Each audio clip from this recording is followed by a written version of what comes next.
So I'm back. As you can see, I've got my little ugly Android Samsung situation up here set up. This is because I'm on live right now on Instagram. And if you want to follow me on Instagram live, make sure you go to Gucciana. All right, it's going to be like Gucciana. All right, hold on. I'm recording, okay? So when we edit it, it needs to be cute. So you're seeing the bloopers, you're seeing the bullshit. So this person just came through the live. Their name is hairdresser, I believe that's what it is. UK Fabulous Hairdresser. I'm not sure. I saw their icon. They looked really cute. They asked me what I would do if I had 3 kids. My man has 3 kids, and I can no longer feel his dick. I think that's what I was asked. And lowest key, highest key, if I had 3 kids the natural way, my pussy should be feeling all types of dick. Like, my pussy should be like, the pussy is tenting. Because that's another thing. People don't know about this. But when your pussy gets too fucking wet, your pussy puffs up. Your pussy literally puffs the fuck up. Like, it's because it's aroused. And sometimes niggas be like, oh, you're too wet, I'm slipping out. Well, girl, that's your problem, not mine. And if I'm not feeling you, that's not on me. I'm like, how am I going to be apologizing for getting too wet, too aroused? Doesn't make any sense. I also know some folks were mad about something I said in my live yesterday, among other things. I'm sure there's a lot of things people are mad about, but one thing in particular people are mad about from my yesterday live video was when I was talking about how if I was with someone, we were together, we were married. Like, married or not, honestly, I don't care about the marriage, married or not. If we're together and we're having a baby and that nigga leaves me, I said what I said. I said I'm going to make sure that that baby is wrapped up in a nice gold swaddled cloth. I'm going to get him a wicker basket. I'm not going to set him into the water. I'm not doing that. I'm not trying to Moses the baby, but I will be putting him in a nice little setup with a travel bag, snacks and water, and all. And maybe, you know, if my milk is set up that way, I'll have some milk on deck. If not, we'll see about some Similac or some Enfamil, whatever they got at the time. You know, this is in the future. But if this man leaves me while I am carrying our seed, I will be bringing that baby back to him. I will definitely be dropping off the baby, and I'll be like, yo, there you go. Because I feel like, and this is no shade to nobody, but I've seen it play out a million, billion, zillion times where a bitch gets pregnant with a nigga, two people, it takes 2 people, and niggas want to leave because niggas don't gotta carry the baby. Niggas don't gotta, you know, really do for the child outside of like whatever the court may order down the motherfucking line. A lot of times folks aren't even like getting child support set up right away because a lot of these motherfuckers be lying. Like, I know y'all have to know because I know several niggas I don't even really know like that who have tricked women. Oh, you about to smoke? Oh, bitch, I'm about to smoke. That have tricked women into keeping the child, you know what I mean? Keeping the child and also not filing for child support. That's what really bothers me. How is it that, like, you know, this whole time, this bitch been pregnant, this whole time y'all been together, you knew she was pregnant, you knew what it was gonna be, but like, we gotta wait months, we gotta do DNA tests, we gotta do all this and that just to get that shit. Niggas be forgetting that that's their seed as soon as they decide they don't want to be with that woman no more. And I feel like a lot of times people are like, well, the woman is being ugly, the woman is being rude, the woman is being a banshee. And it's kind of like, wouldn't you be ugly too? Wouldn't you be not nice? Wouldn't you be kind of fucking combative and hard to deal with? I feel like people stay wanting the woman to be like the bigger person. Like, let him see his kids. But it's like, okay, you want to see your fucking kids. But let's talk about how much money it's costing me to not only like have to like pay for myself and this kid by myself. I gotta feed this nigga by myself. If you talking about you want to take the kid for a couple hours, real. But if we're not talking no 50-50 custody, what the fuck? No. You can't have him when it's fun. You can't have him when, you know, when you just buying J's. You can't have him when you just going to the mall to buy some fucking snacks. It's not gonna happen. No. And I get it. And I get it. I don't got no fucking kid, but I get it. You're not gonna have the good fun parts of my child when I gotta motherfucking wash his ass, teach his ass every motherfucking thing. That's wild to me. People really put women in that position and then got the nerve to like really hit me up about a fictional nigga, about a baby that don't even fucking exist, but they want me to feel bad. They want me to like carry a baby to term and then be strugglish. Fuck that. Hell no. I'm also about to beat my face. If fuck niggas could give birth, there would be babies in the streets. There would be a baby drop off at GameStop, bitch. You know how they got that secret stork shit where you could just leave your baby and no one's gonna say shit to you? They would have that shit at Arby's, bitch. Real talk though. Like if dudes in our society right now were able to have children, bitch. If women could just dip and breeze and run off and leave. Like, I'm telling you right now, niggas would be left on doorsteps every day, B. Exactly. Come through, twin. Baby 17 damn years old, but now this nigga wanna pop out. Yes, this nigga wanna sit front row to your motherfucking work. Like, that's what kills me. I feel like this conversation has been fucking needed to happen because I feel like there's such this expectation. Me and LaShawna Taylor talked last night. Because she's one of the people that hit me up and was like, you know, just giving me love and telling me like, bitch, like real talk, like what you said was real. What you said wasn't fake. Like what you said was like some real ass shit. And I was like, thank you. And she was saying, in what situation, would it be possible for a woman to be like, I have to relinquish my motherfucking energy and my finances, of this child. And I was like, really? I was like, the only way that niggas wouldn't try to drag a black woman for like relinquishing her rights as a fucking primary care provider for a baby that she no longer wants to care for because she's no longer with the dude, which so many dudes do. Like, so many dudes leave bitches because they're like, I ain't wearing no more. Like, bitch, niggas be forgetting whole seeds. They be forgetting whole gestation periods. They be like, oh, I ain't with Shirley no more. Well, bitch, Shirley's seed is still inside. Like, your seed is still inside Shirley. Shirley's still with you. Fuck that. Hell no. I'm not finna be like Shirley. I'm not finna be still with you and you not with me and you not even trying to do what the fuck you need to do for me and this baby. Hell no. And I just feel like, honestly, I need folks to know this. You never need to stay with a nigga. I understand abortion is like a really critical topic seemingly, but bitch, what's more critical than your motherfucking future, bitch? What's more critical than you motherfucking prospering and winning without another nigga fucking weighing you down? Like, what's more, like, I just don't get that. Like, I feel like I would rather have an abortion and have the trauma with that than be stuck with a nigga for fucking 18 years wondering what the fuck, when the fuck, why the fuck, where the fuck. Hell no. I'm sensitive, bitch. Plus size in Chicago, I love you so much. Like, honestly, I just feel like if we out here making babies and you ain't trying to, nah, fuck that shit, nigga. I'll be a weekend daddy. I'll be a weekend daddy, bitch. I can't see me doing primary care, and you didn't have to do shit to bring this nigga here. Fuck out of here, bitch. Hell no. You gotta at least take care of this nigga till he 9, bitch. I did 9 months. You got 9 years, and then we'll reconvene after that. We'll go to mediation. Niggas love to dip on the babies though when they don't love a bitch no more. Especially, don't let a bitch do nothing wrong though. Don't let a bitch have done something wrong. Then a nigga be feeling justified, like be trying to tell they 18-year-old seed. Honestly, Jamar, me and you would have been cool, but your mom, she was always tripping. It's like you gonna tell somebody, a real person, that for 18 years their mom was tripping so hard that y'all couldn't chill, y'all couldn't know each other. That just don't even make no fucking sense. Like, it just don't make no sense. And then it be like bringing up a whole nother topic where it's like, nigga, like, did you ever even want to, like, be my parent? Or were you just hype my mom picked up the fucking slack? Because it's like, damn, you pop up every once in a while. I could have died last week. Real talk. Like, as a kid, doing reckless shit in the fucking late 90s, early motherfucking thousands, bitch, I could have died several times on my block. Just doing goofy shit. My mama kept me alive. And my daddy would just come by and give me like some money for Easter or some shit. But I'm taking space to talk about ain't shit ass daddies. So if you want to talk about ain't shit ass mamas, that's real.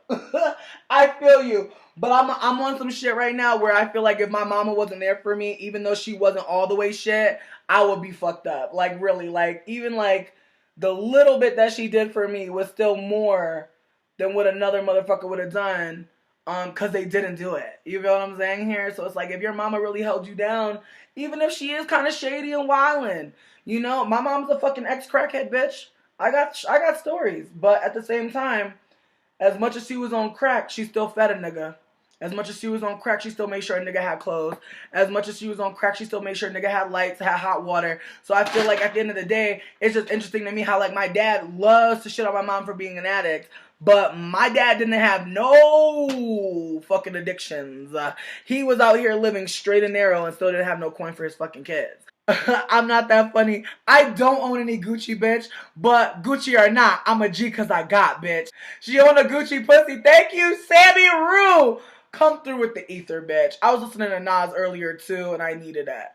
Honestly. And I had to hit you with the jungle pussy bars. Gucci or not, I'm a G cause I got. Am I a thought for loving Ciroc? Gucci is funny to me. It's a funny ass name. So it's like if you try to be funny with me, bitch, again, it's a funny name. So I'm gonna get double laughs. So don't do it. Your ex failed to mention he had a son to his wife. I talked to her, but he still denied him to her. What? I have receipts of him acknowledging him to me. No, should I bother sending them? Bitch, yes. Help that bitch get her fucking coin. Because honestly, without that information, she'll have a harder time trying to get that nigga to give her the motherfucking DNA test. Because that's what it comes down to. When niggas act like that's not their seed to the bitch that got the seed, that's holding the seed, oh no. It'd be too much. Thank you. It's Mochalicious by Wet n Wild. It's not looking cute. That's like why it's tied up in front. It's not looking cute at all. I just wanted to put on a wig because I didn't want to come through with my fucking straight backs, bitch. That's why I got this shit tied haphazardly, bitch. I just wanted to have length and fucking volume. You feel what I'm saying? That's what I wanted to do, girl. I'm not taking this fucking scarf off, girl. That's why the scarf is on. It's a look, though. It's a look. Here's my thing with the Paris Jackson shit. One of the things that comes to mind is like my mom has a white mother and a black father, and I feel like all of her life, most of her struggle has been like trying to get people to see her blackness as more than just her performance of blackness. Like she's actually black, but like people only see it in her performance. So I feel like for Paris Jackson to be barely seen really in the media, for us to get really no beat from her, and for her to claim blackness, I think it's one thing when niggas don't see your blackness. I think it's a whole nother when niggas don't feel your blackness. You feel what I'm saying? Because it's like, I think depending on, you know, what age I was and when I was talking, like people were like, oh, you're a fucking little biracial little piece of shit. And I just feel like there are performances of that shit. Like I feel like there are biracial people who come across as black and ain't nobody worried about they white parent. I feel what y'all are saying that she's not black, but I feel like her growing up in a household with black folks and being told that she's black by other black people, like I feel like we hold space for black folks living with white folks examining their blackness and how they've internalized whiteness. So that's where I'm coming from. g-eazy 16, I do not disagree with you. I think it's interesting that, like, you know, we don't have Michael here. Like, I think that's the other whole thing. It's like we don't have Michael here. We don't have any kind of interview to go on. Like, it's a lot of mystery. So I feel like it's one of those things where, like, obviously she's not black off first glance. Obviously her blackness doesn't give her community in certain spaces. Like I feel like that's what we need to talk about.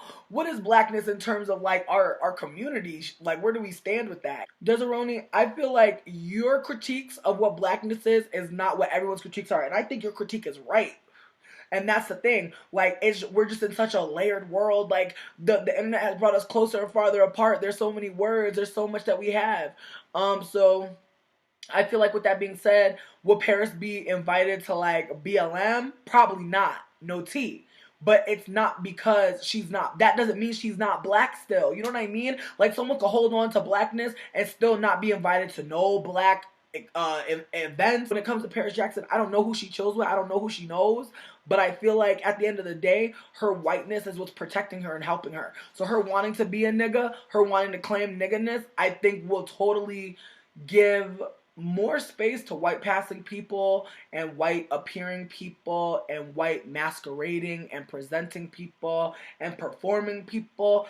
And I don't know that that's a good thing, but I can't explicitly say it's a bad thing because I think that there are a lot of people that, you know, we get shitted on because we have any kind of affiliation of whiteness in our fucking ancestry. Like I posted a picture of my mom and somebody was like, so your mom's white. And it's like, my mom's not white, but like, is that a problem, bitch? Like, if my mom was white, would that be a problem? Could I not say what I say? You know what I mean? And I feel like it's so layered, because I feel like when I deal with other people who have white mamas, like, I be telling them about white mama syndrome, and whether or not they fuck with that critique lets me know if we're gonna be cool. Because I've told other black folks, I've told other black folks who had white parents, white mamas, or white daddies, I've told them straight up, having a white parent literally creates a psychosis within you as a black child, where you see yourself as the other, but also an exception, because white folks are around you, because white folks have given you some sort of tool into their world, some sort of into their world, be it based on your performance as a good old nigga, or light-skinned enough for people not to be threatened by you. But I feel like having proximity to whiteness does create privileges, and I think people get lost when I talk about it in like relationships, because they're like, well, you're choosing to be with a white man, so you're choosing to have these privileges, and it's not really like, it's like can you choose who you love, and da da da da. And that's what I'm trying to say. Like, I think it's very layered, it's very nuanced, and I think the closer white people are to you, the harder it is for you to perform, I think, autonomously, and as you would truly had you not been given that privilege. So much to say about it. So when people ask me, do I believe that Paris Jackson is black? I don't think she's black, but she thinks she's black, and I think it's a conversation. So that's what I'll say. I feel like that's the best way I can say anything, is she thinks she black, and I think if she's willing to expound and talk more about that, we will get more information, and we'll be able to make better critiques of what the fuck we're seeing. In ways, I do enjoy meeting the new people. I do enjoy connecting with y'all. I really do. Like, real talk. Like, I really fucking do. But on the other hand, there are times where, like, it does hurt my feelings, certain shit that's said about me, because I feel like for me to be just coming through, talking to you dead on, I'm not like really showing you all my life, I'm not really going into all the layers of my life. I feel like some of the conclusions that people have drawn have been kind of wild to me, but of course I know who I am, so I feel like of course it's gonna be wild to me. So I feel like that's why I try not to get too caught up in like defending myself, because I know me, and that's all that fucking matters. It's like, if a couple of y'all hit me up outside of this shit and want to talk, you'll get to know me better, but you won't fully fucking know me. When I read shit, or I see shit, or I'm told about certain things people say, I'm kind of like, okay, on some Waka Flocka shit. Like, I really just have to pause. Me and Sydney broke up. It's one of the things that, you know, I didn't come out right away and talk about, because it hurt the fuck out of me. I didn't initiate the breakup. I don't want to get into like the logistics of how it went down, but it was a conversation that kind of went left, and it kind of made me feel like, damn, you know, all the things that I thought, you know, I was only feeling, she was feeling, and now we're not together anymore.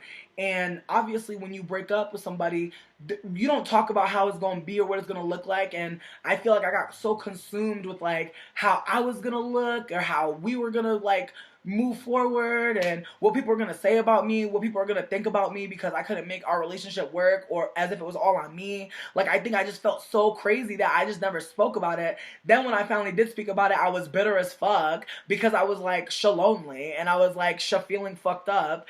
For me to read like how some folks felt about me and Sydney's relationship, and how folks were saying that they could see it coming, and all these and this, that, and the third, it just had me like kind of dead, because I was like, damn, like, we've had issues for a little bit. However, we had all the conversations in the world about making sure everything was going to be, you know, something we were willing to work on when we got to Colorado. So I was kind of blindsided. So to hear niggas say that they saw it coming, it's kind of just like. But one of the things that fucked me up, that someone said, I'm going to move on, because I know I've been on this for a second, is someone actually went out of their way to make a fucking Periscope video. And if you have seen the video, I know you've seen it. I know who was in there. Like, I'm not mad. I just feel like that's interesting. I know who was participating. I know everything, because I literally do get fucking birdies in my ear, little tips dropped off on me whenever people are coming for me. So it's not even like I can just like live my life and not see it. I didn't even go fucking searching for the shit. But I seen somebody try to come for the fact that, like, at one point in one of my lives, like, Sydney brought me a plate of food, and was like feeling some type of way about the fact that like Sydney was making me dinner, or that Sydney like thought to like actually put some food in a plate and bring it to me.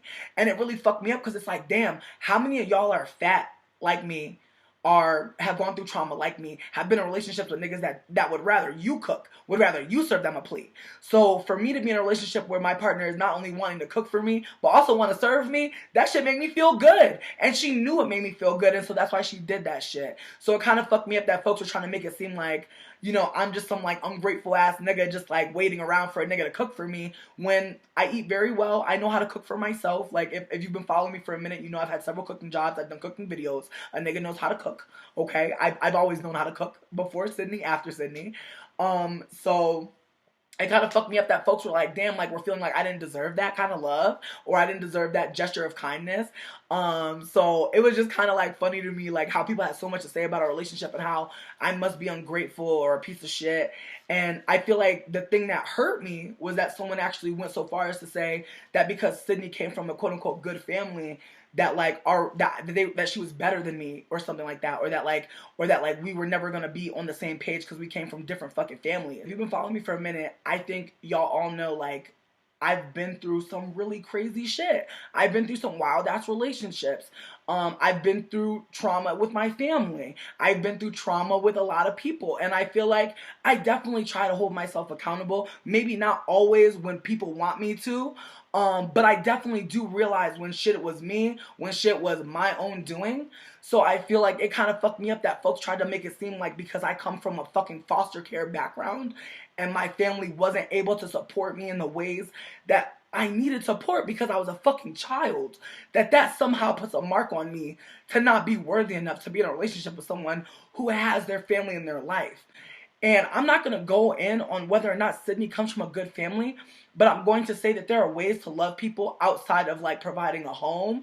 There are ways to provide love for children and care for them and care for people who have gone through trauma without like, you know, having two parents in the household or without always having money to go on fucking trips. Like there were lots of ways that my family did care for me, and there were lots of ways that my family did do for me. So I feel like for me to be the one that holds the blame as being like so fucking just like unworthy and unlovable, that was like really like wow, like that really did hurt me. That really did make me take a step back and go, damn, you know, like you know, I had to analyze. I was like, is this real? Like, am I feeling fucked up because this was real? Do I really feel this way? Do I feel unlovable? Do I feel unworthy because of my past? And I have to say no, because if I did feel that way, I would never have shared that shit. I would never have talked about, you know, my family abandoning me. I would never talk about my father abandoning me. I would never talk about that shit. If I thought that would make me look like I deserve less. But I think at the same time, with that being said, I'm crying because it's like, I know that I'm fucking worthy, yo. Like, I'm crying because I fucking deserve everything. I'm crying because I fucking deserve it. So do you, bitch. Just because someone fucks you up and hurts you, just because someone makes you hold some fucking insecurities and makes you feel like shit, just because some people think that they can see beyond the camera and see who you really are, it's important for you to know you deserve fucking everything, because there's so many of us. That's why we're here. We've gone through trauma. A lot of y'all have caught up with me because you're like, wait, this shit happened to me. Or damn, I feel the same way. Like, these people really played me. There are so many of us that have been played and hurt, and it's because we do share identities. It's because we do share a lot of the same history. And so I would never ever posit that someone's unworthy of love because their family fucking never cared for them in the ways that other people see as true care, genuine care, care that will yield a worthy human to love. It just really fucked me up that like someone that was also fat, also black, also queer as fuck was gonna sit up there and try to talk about how, you know, I don't deserve someone who has a good family. Like, what the fuck? Like, can I be real with you? As someone who's had such a shitty family experience, I definitely do look at my partner's families and hold that into account when I want to be with somebody. I definitely do.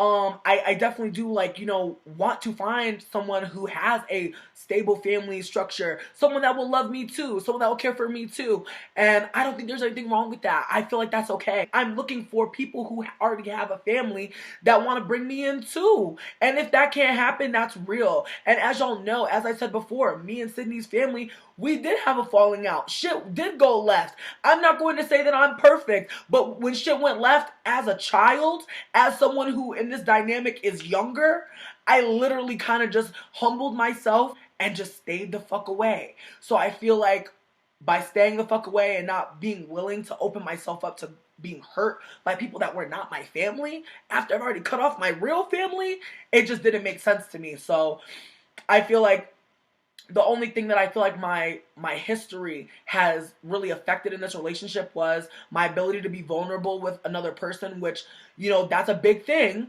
And secondly, you know, how I deal with trauma, how I deal with someone like treating me like shit. Because I think, you know, after cutting off my family, a nigga felt like Hercules. A nigga felt strong.